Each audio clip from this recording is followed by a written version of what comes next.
कि गौ सेवा से बहुत जल्दी शरीर पवित्र होता है, हृदय भी पवित्र होता है और गोविंद भी प्रसन्न होते हैं। यदि गावः प्रदक्षिणीर कार्या वंदनीया ही नित्यशः मंगलायतनम दिव्याः श्रेष्ठास्त्वेता स्वयंभुवा।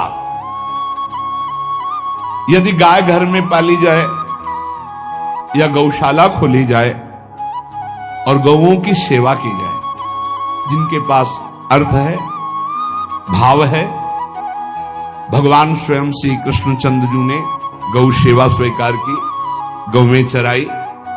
गौओं की परिक्रमा करने से, जैसे आप प्रभु के बिहारी जी के मंदिर की 4 परिक्रमा करें तो जो फल आपको मिलेगा वही गाय की 4 परिक्रमा कर लें तो आपको प्राप्त हो जाएगा। गौ की प्रदक्षिणा से, गावः प्रदक्षिणी कार्या वंदनीया ही नित्यशः, जो रोज गाय को प्रणाम करता है और गाय की प्रदक्षिणा करता है तो भगवत प्रदक्षिणा का उसे फल प्राप्त होता है। जहां गौएं विराजमान होती हैं वो बड़ा पवित्र दिव्य तीर्थ स्थल माना जाता है।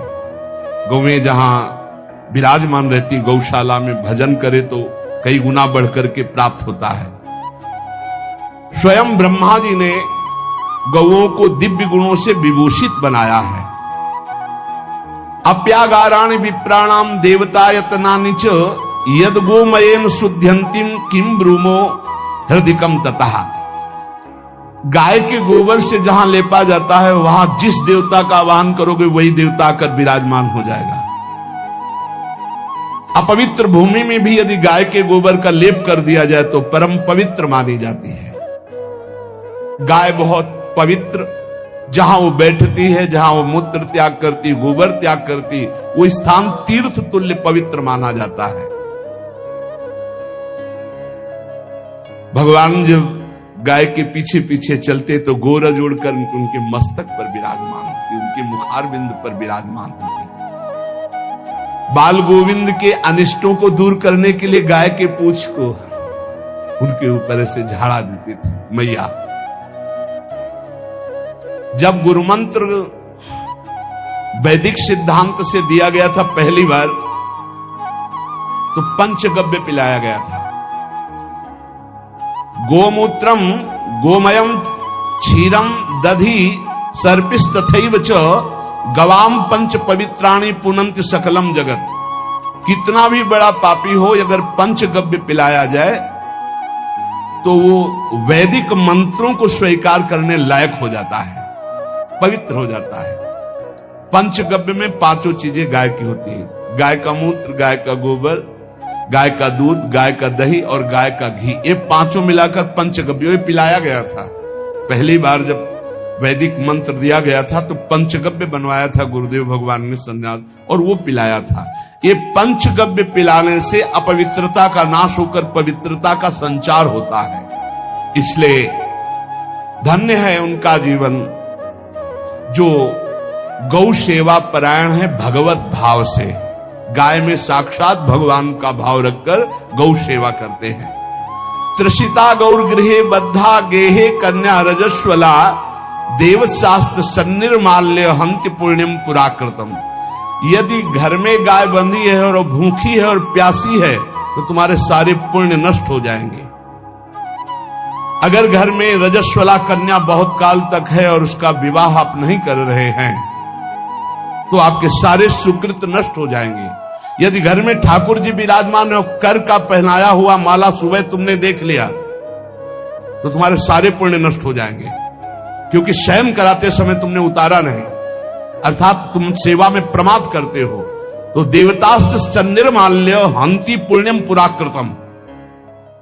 जैसे सुबह श्रृंगार किया तो रात्रि के शयन के समय वो हटा लेने चाहिए माले। जब हम शयन कराते हैं तो भले पुष्प शैया पे शयन कराएं पर माला नहीं धारण करें। श्रृंगार का माला अगर दूसरे दिन दर्शन किए क्यों पहने ठाकुर जी तो तुम्हारे सुकृत नष्ट हो जाएंगे।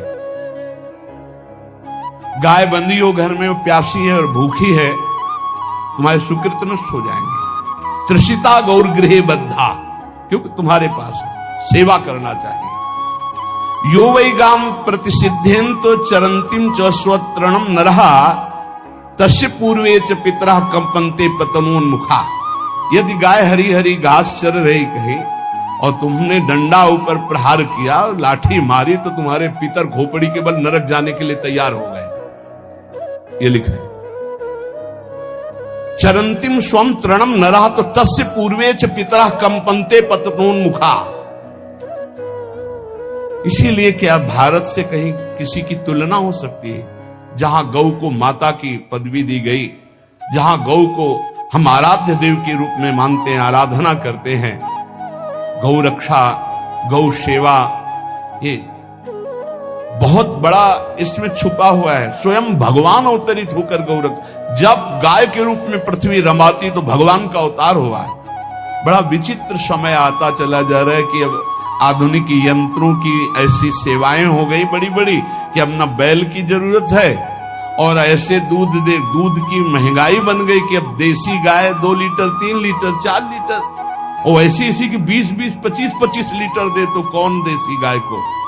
गौओं का सेवा का भावना शास्त्र आज्ञा करता है कि जो प्रतिदिन अग्रग्रासे परोभावा कर्तव्यो भक्ति तोन्वहम अकृत्वा स्वयं आहारम कुर्वम नापनोति दुर्गतिम।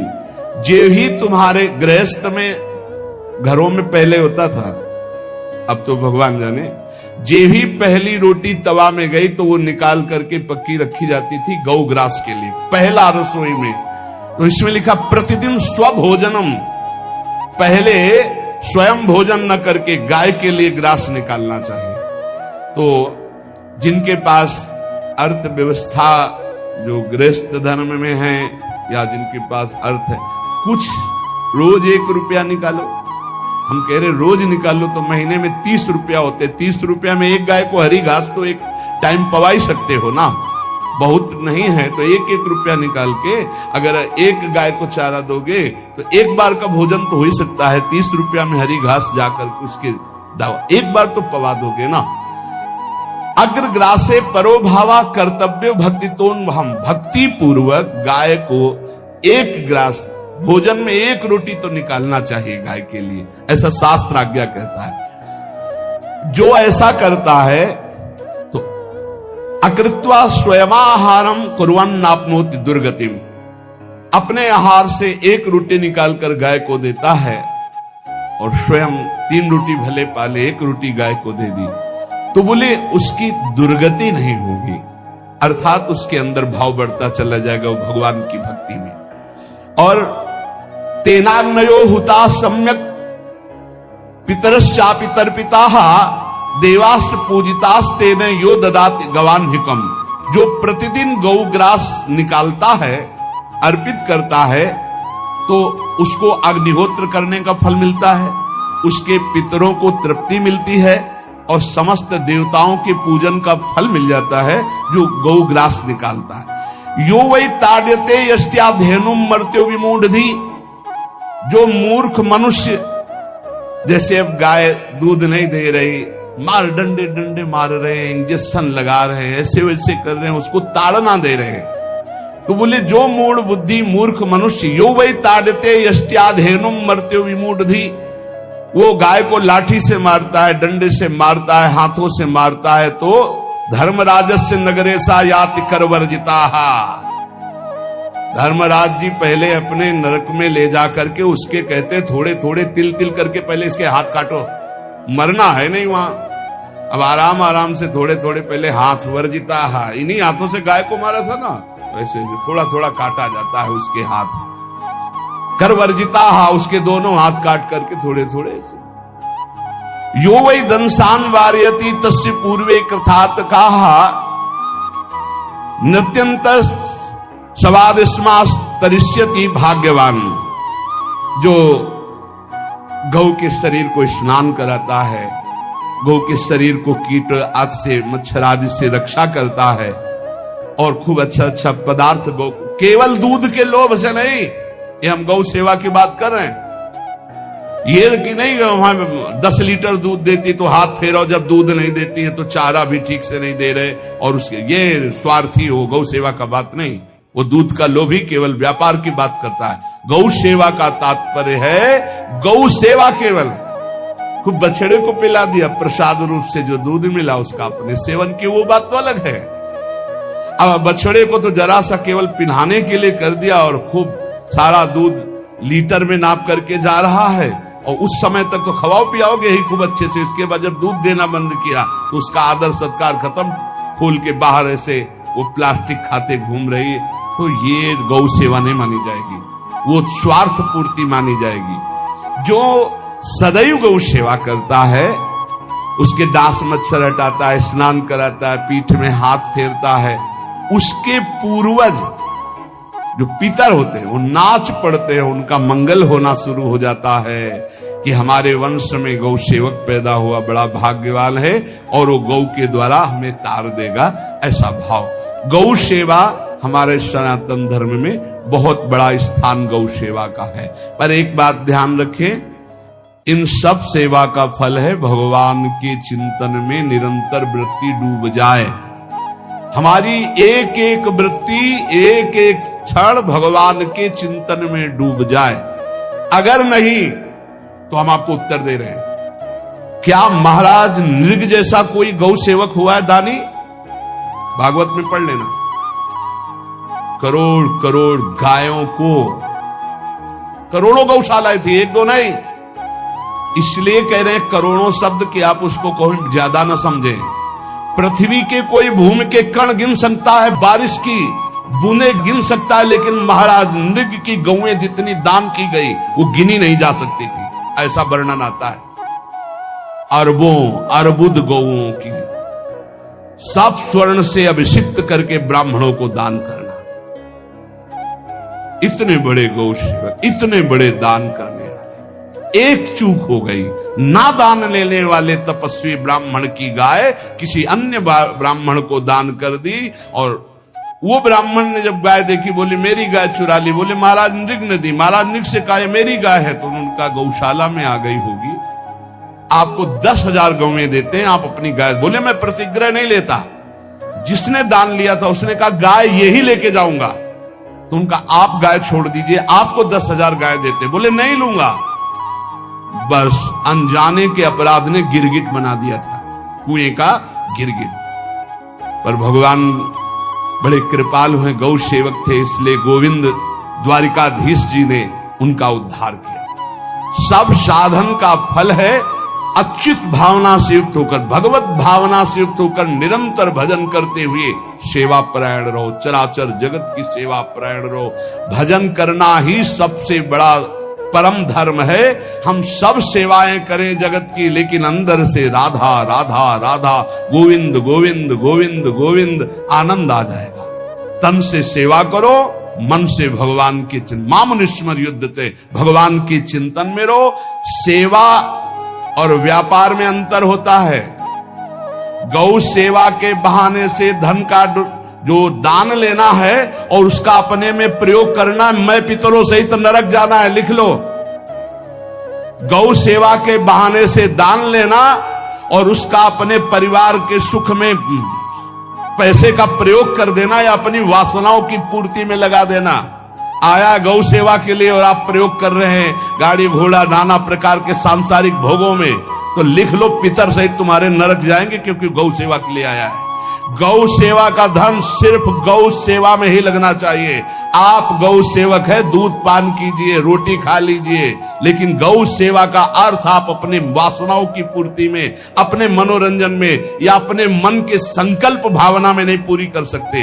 गौ सेवा के लिए ही पूरी कीजिए। गौ के वास का निर्माण, गौ के भोजन की व्यवस्था, वो दूध दे ना दे, वो कैसी भी अवस्था में हो, उसकी सेवा परायणता, उसके लिए सेवक रखना, सेवकों को भी सुख प्रदान करना, लेकिन स्वयं कभी गौ के सेवा के लिए आए हुए धन का स्वयं के लिए भोग न करना और निरंतर भजन रखना, उसे परम पद की प्राप्ति हो जाएगी। इसलिए हमारे सनातन धर्म में गौ सेवा का विशेष महत्व है और इस महत्व को सबको स्वीकार करना चाहिए। यदि आप गौ पालन स्वयं नहीं कर सकते तो 4 लोग मिलकर के, क्योंकि आज जो गायों की व्यवस्था वो बड़ी दयनीय हो रही है। दयनीय इसलिए हो रही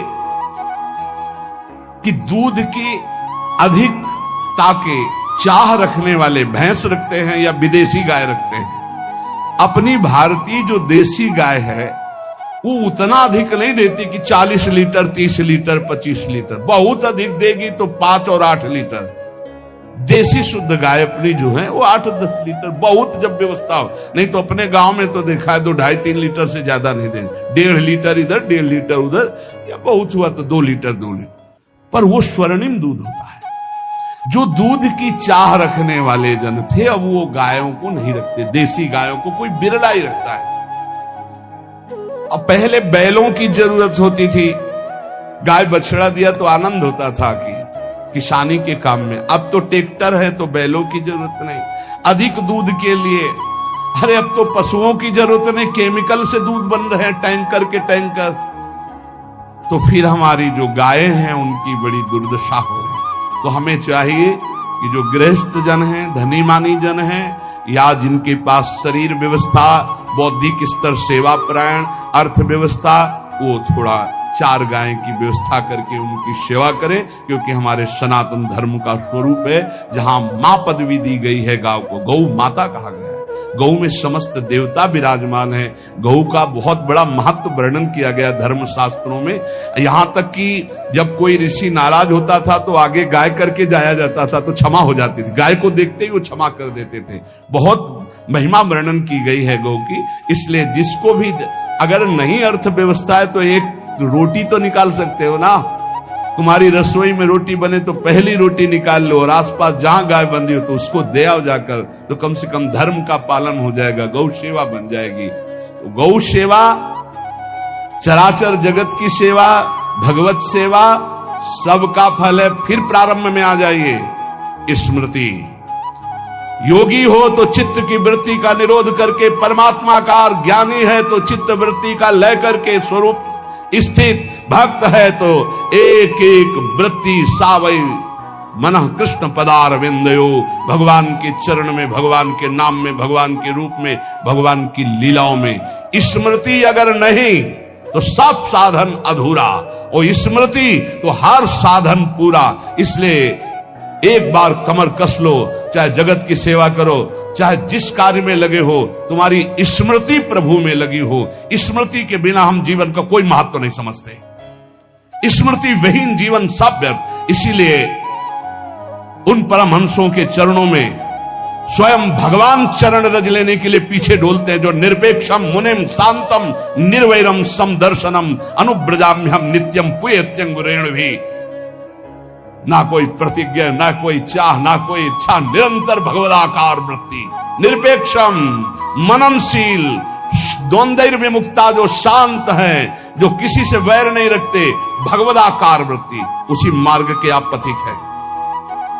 सर्वतो भावेन अपने मन को समेट लो, धर्म और कर्म